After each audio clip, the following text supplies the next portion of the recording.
Hey guys, welcome back to Exeter Estate. I'm Canon Carson, the superintendent with AFT Construction, and today we're going to be talking about the theater room soundproofing.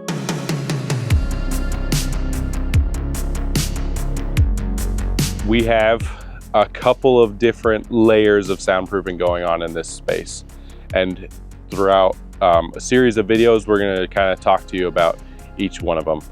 Today I'll talk to you a little bit about the insulation that we've got behind the walls, because this is kind of already done, so we'll just show you what's up here. So what we've got in these, this actually happens to be about a foot thick, and we have this full filled with cellulose insulation. Cellulose is an excellent sound barrier, essentially. Does better than like a spray foam or closed cell foam or anything like that. Behind this, for the insulative value, we actually, and for this being a basement wall, we actually do have some closed cell foam. We've got 1 inch of closed cell foam and then all this cellulose. And then in some of these deeper areas, we've got bat insulation. So this is actually about 3 foot thick, and so this is filled with fiberglass bats. Obviously, to fill this thing full of cellulose would have just been ridiculous. And then fireplace up above here, so we've gone back to our cellulose. You can see that's all throughout this space. This will be excellent for our first layer kind of sound proofing inside of this basement. So right now I've got some acoustic putty. This is from Acoustiblok. It's one of their products that they sent out with the kit for install. So anywhere where in these speaker boxes that we've made where we've got wires coming through, we'll take this putty.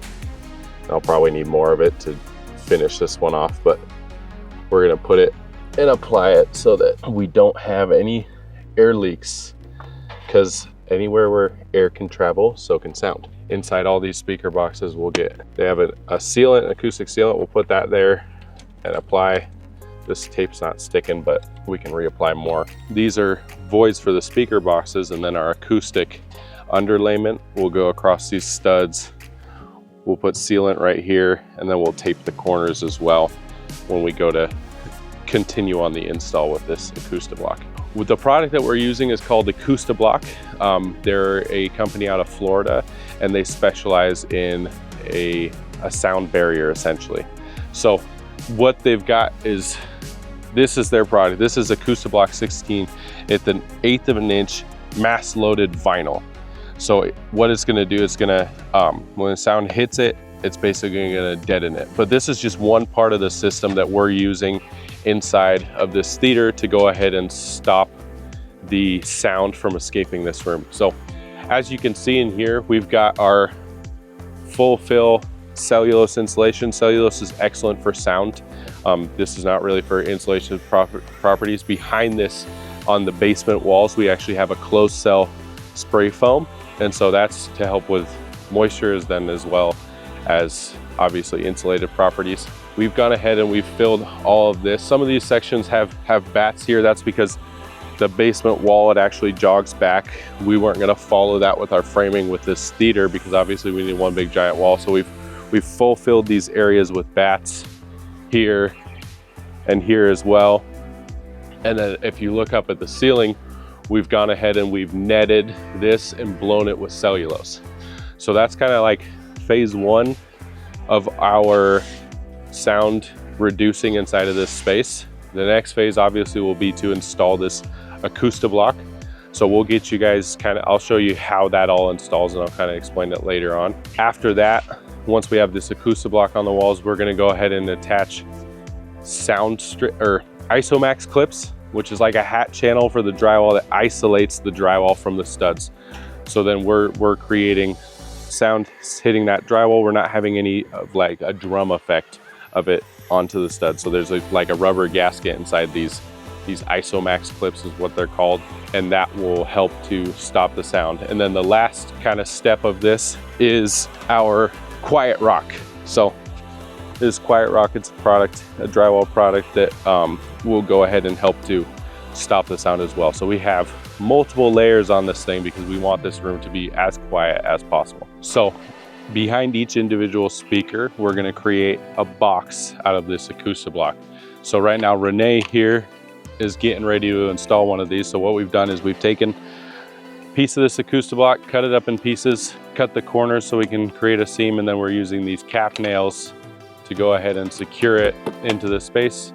The reason you use the cap nails is just this thing's heavy and it also creates a better sound barrier. So with one of the really important things for soundproofing is to make an airtight space, because as we know, if air passes through it, so can the sound waves.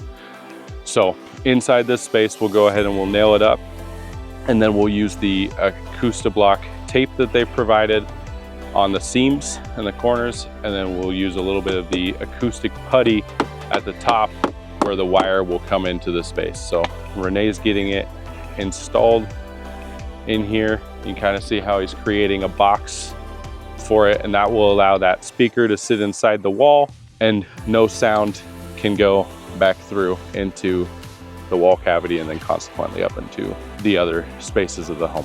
So we can show you kind of what a finished one of these looks like, where Renee's already got this done. So we'll go ahead and use this Acoustiblok tape in here to go ahead and make sure that we are good and airtight throughout this assembly. Here's basically what a finished one of these will look like. We'll do a little bit more touch up here and there, just trying to make sure all this is good. But you've got your acoustic putty where the wires come through. You've got this membrane all the way back. This speaker will sit in here, and then it'll basically, this is just not allowing any of the sound to escape even from the back side of the speaker. So this is our Acoustiblok material. This is just a piece of scrap piece from cutting out the speaker boxes. This is called Acoustiblok 16. It's an 1/8 of an inch thick viscoelastic polymer material. It's got a lot of mass to it. It's actually about 1 pound per square foot. So one of the rolls weighs 135 pounds, and we've been hand lugging it down into the basement. But essentially what this is gonna do when it's on the wall, we're gonna put it on. We're not gonna make it really tight. If we make it too tight, it's actually gonna create a drum effect. You're gonna drape it on the wall, and you're gonna use those cap nails that we showed earlier to go ahead and secure it, because that'll create a better sound barrier. And then we go ahead and we overlap all the seams, and we use the Acoustiblok sealant on the top bead before we overlap that seam. So we're creating another layer of that sound barrier so no sound can come up in between each of these individual layers. Yeah, we'll start at the bottom, work our way up with this, use the cap nails to fasten, use the Acoustiblok tape and the Acoustiblok sealant on the seams so that we create a nice airtight assembly that will help to deaden the sound. When it hits this, there's a lot of mass to it, so it's not gonna wanna reverberate through. So that's kind of what this Acoustiblok 16 material is, and we'll kind of show you how we go ahead and install this stuff.